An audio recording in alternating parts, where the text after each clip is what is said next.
At first light, Sarah Mitchell shuffled to her porch with a steaming cup of coffee, her arthritic hands gripping the mug for warmth. Cedar Grove, Montana, stirred lazily to life, but Sarah's heart felt as heavy as the mist hanging over her dwindling farm. Her days had grown quieter since losing her husband, her only son, and now her farm's last companion, a Jersey cow named Maple, seemed to be fading too. But one morning, something extraordinary interrupted the routine. Sarah's neighbor called with urgency in his voice, beckoning her to the back pasture. Through the mist, Sarah spotted Maple beneath the old oak tree, but she wasn't alone. A wild bobcat sat just feet away, its amber eyes calm and unthreatening, as though the two creatures shared an unspoken understanding. What began as a moment of confusion blossomed into a phenomenon that defied logic and captivated an entire town.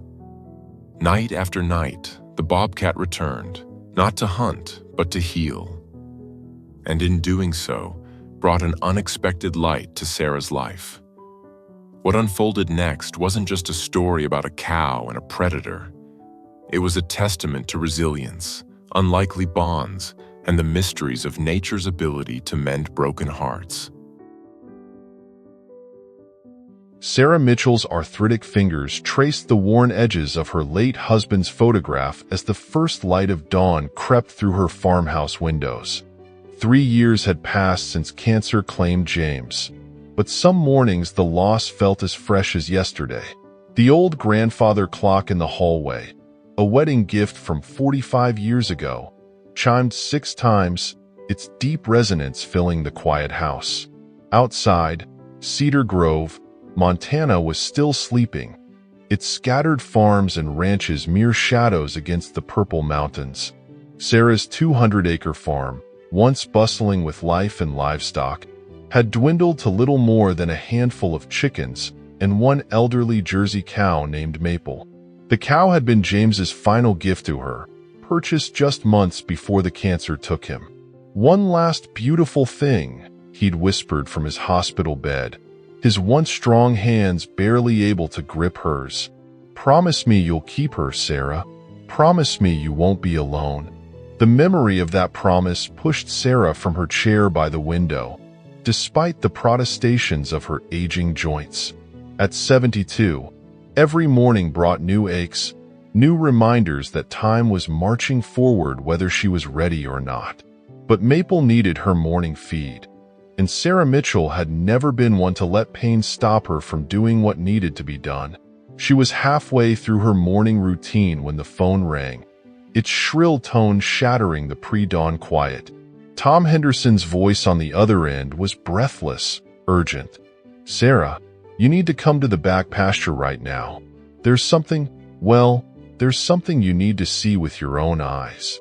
Tom had been their neighbor for over 4 decades, a steadfast friend through all of life's ups and downs.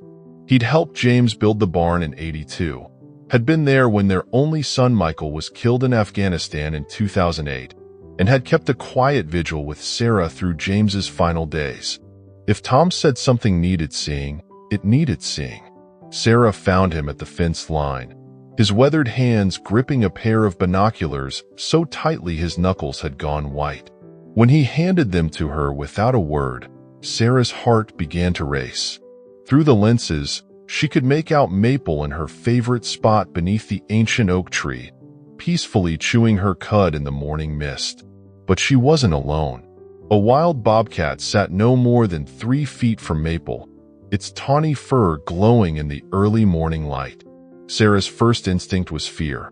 Wild predators weren't uncommon in these parts, and while a bobcat wouldn't normally take on something as large as a cow, any wild animal could be dangerous if diseased or desperate. But as she watched, something extraordinary became clear. The bobcat wasn't stalking or threatening. It was simply sitting there, occasionally stretching or changing position, but maintaining a peaceful proximity to Maple that defied all natural logic. "Been watching for nearly an hour," Tom whispered. "Never seen anything like it in all my born days." The scene before them would have been remarkable enough on its own, but it was only the beginning of what would become known as the miracle at Mitchell's farm. A story that would eventually capture hearts across the nation and change lives in ways no one could have predicted. Dr. Elena Rodriguez, the local veterinarian who had cared for the farm's animals since taking over the practice from her mentor 5 years ago, arrived within the hour. Her dark eyes widened behind her glasses as she observed the unlikely pair through her camera's telephoto lens. The bobcat appears to be female, probably young, 2 or 3 years old at most, she noted, snapping photos for documentation. Her behavior is absolutely unprecedented. There's no sign of illness or injury that might explain this.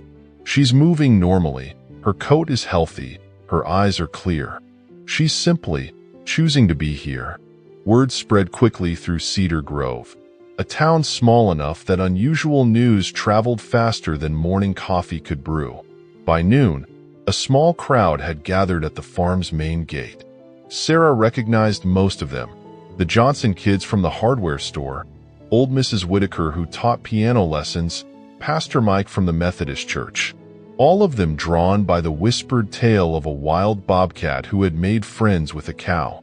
But it was the arrival of Jenny Cooper that transformed the strange occurrence from local curiosity to scientific phenomenon. The wildlife biology graduate student from Montana State University had driven 3 hours after hearing about the unusual behavior from her professor. This could be groundbreaking, Jenny explained, her green eyes bright with excitement as she set up observation equipment. Cross-species companionship isn't unheard of, but it almost always occurs between domesticated animals or in cases of artificial proximity, zoos, wildlife sanctuaries, that sort of thing. A wild predator repeatedly seeking peaceful contact with a prey species in a natural setting? This is entirely new territory. The bobcat, whom Sarah had begun calling Grace in her private thoughts, returned the next morning and the morning after that. Jenny's carefully documented observations revealed a pattern. Grace would appear just as the sun began to rise, make her way across the pasture to Maple's oak tree, and spend anywhere from 1 to 3 hours in the cow's company before disappearing back into the surrounding wilderness. But it was Jenny's discovery in late October that began to unravel the mystery and break everyone's hearts in the process. The young researcher had been tracking Grace's movements, trying to understand where she went when she wasn't visiting Maple. The trail led to a rocky outcropping about half a mile from the pasture. What Jenny found there told a story of tragedy that would add a deep layer of poignancy to Grace's unusual behavior. There was a den, Jenny explained to Sarah over coffee in the farmhouse kitchen, her voice thick with emotion. Based on the evidence, the bedding material, the small bones, the claw marks on the rocks, Grace had kittens there, probably 4 or 5 months ago. But there was also evidence of a mountain lion attack. The tracks were clear in the soil around the den, and the remains I found suggest none of the kittens survived. Sarah's hand flew to her throat, memories of her own losses surfacing with painful clarity. She lost her babies, she whispered. Yes, Jenny confirmed. And something about that loss, about that grief, led her to seek comfort in the most unexpected place. The story took on new dimensions as wildlife experts and researchers began to study the phenomenon. Dr. Patricia Morrison, a leading expert in animal behavior from the University of Colorado, arrived to conduct her own observations. Grief in animals is well documented, Dr. Morrison explained. What makes this case extraordinary is not just that this bobcat is seeking comfort across species lines, but that she's found it with an animal that should register as either prey or threat. It speaks to something profound about the nature of trauma and healing. As winter descended on Cedar Grove, bringing with it bitter winds and heavy snows, Sarah worried that Grace would stop coming. But every morning, fresh tracks in the snow led to the old oak tree, where Maple waited with her quiet patience. The sight never failed to remind Sarah of her own journey through grief, the loss of Michael, the slow fading of James, the way Maple's steady presence had given her a reason to keep going when all she wanted to do was give up. But tragedy wasn't finished with Sarah Mitchell's farm. It happened during the worst blizzard of the season, a February storm that painted the world in white fury. Sarah had been worried about Maple, who had developed a concerning cough in the bitter cold. Dr. Rodriguez had been treating her with antibiotics, but the cow's age made every illness a serious concern. The storm had knocked out the power, leaving Sarah alone in the dark with only her battery-powered radio for company. The wind howled like a wounded thing, rattling the windows and whistling through every crack in the old farmhouse's walls. It was nearly midnight when Sarah heard it, a sound that cut through the storm's rage and straight to her heart. A cow's distressed bellow, followed by something else, something that sounded almost like a scream. Sarah didn't hesitate. She pulled on her winter gear as quickly as her arthritic hands would allow and grabbed her emergency lantern. The journey to the barn was treacherous, the wind-driven snow stinging her face like needles, the deep drifts threatening to trap her with every step. What she found in the barn would stay with her forever. Maple was down, her breathing labored, her eyes wide with distress. But she wasn't alone. Grace was there, somehow having found her way through the blizzard. The Bobcat was pressed against Maple's side, as if trying to share her warmth, making soft sounds unlike anything Sarah had ever heard from a wild animal. Sarah called Dr. Rodriguez, but the roads were impassable. All she could do was follow the vet's instructions over the phone and pray. Through it all, Grace stayed, her presence a strange comfort in the long, dark hours. Maple didn't survive the night. The cold and the pneumonia were too much for her aging body. She slipped away just before dawn, with Sarah stroking her head and Grace maintaining her vigil until the very end. The storm raged for 2 more days. When it finally cleared, Sarah expected Grace to disappear, her reason for visiting the farm gone with Maple. Instead, the Bobcat began appearing at Sarah's back porch, sitting quietly as if keeping watch over another soul who understood loss. Spring came slowly that year, as if nature itself was grieving. Sarah found herself talking to Grace during her morning visits, sharing stories about James, about Michael, about Maple. The Bobcat would listen with an intensity that made Sarah wonder just how much animals really understood about human hearts. But life, as it always does, had one more surprise in store. It was Jenny who first noticed the signs, her trained eye catching subtle changes in Grace's behavior. The Bobcat's visits became shorter, more irregular. Her once sleek form took on a different shape. "She's pregnant," Jenny announced one morning in late March. She must have mated during the winter storms. The news spread through Cedar Grove like wildfire, taking on an almost mythical quality.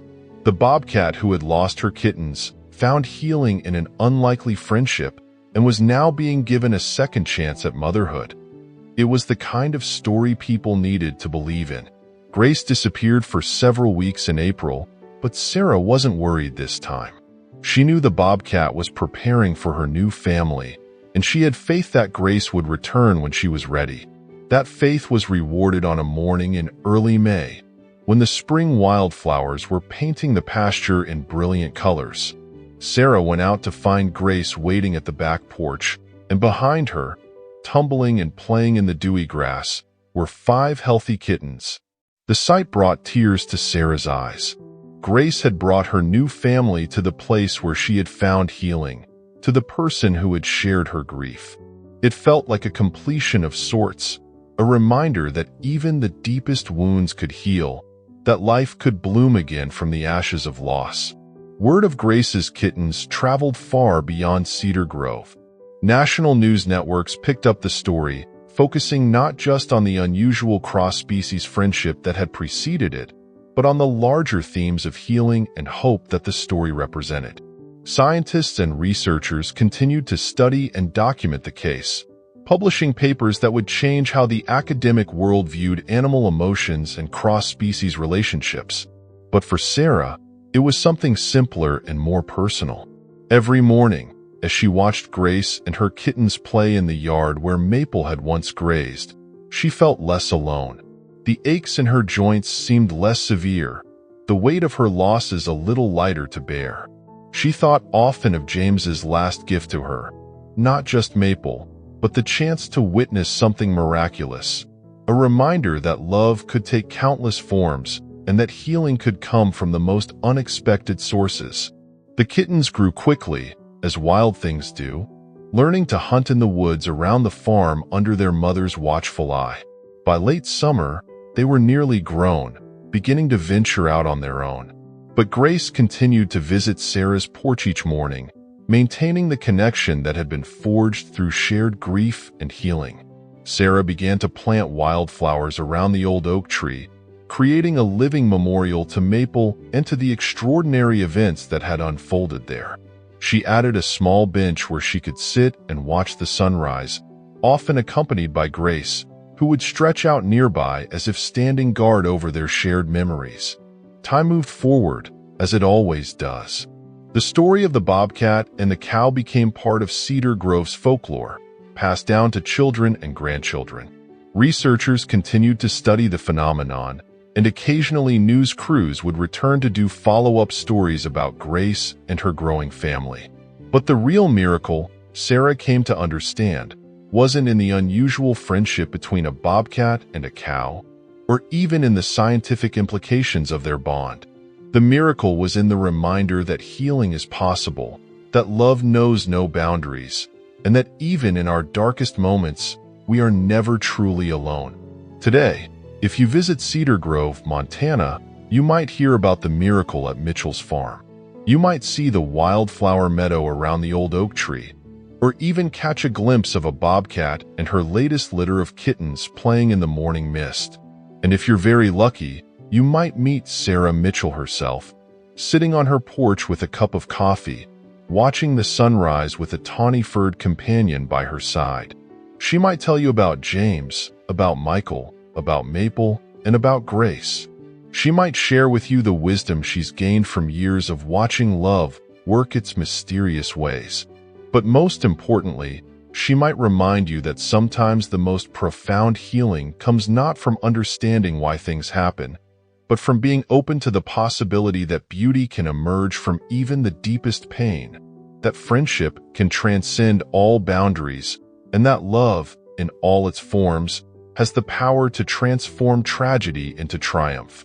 And every morning, as the sun rises over the Montana mountains and paints the sky in shades of hope, a wild bobcat still visits a farmhouse where a cow once grazed, reminding all who witness it that the most beautiful stories are the ones that can't be explained. They can only be lived, one sunrise at a time.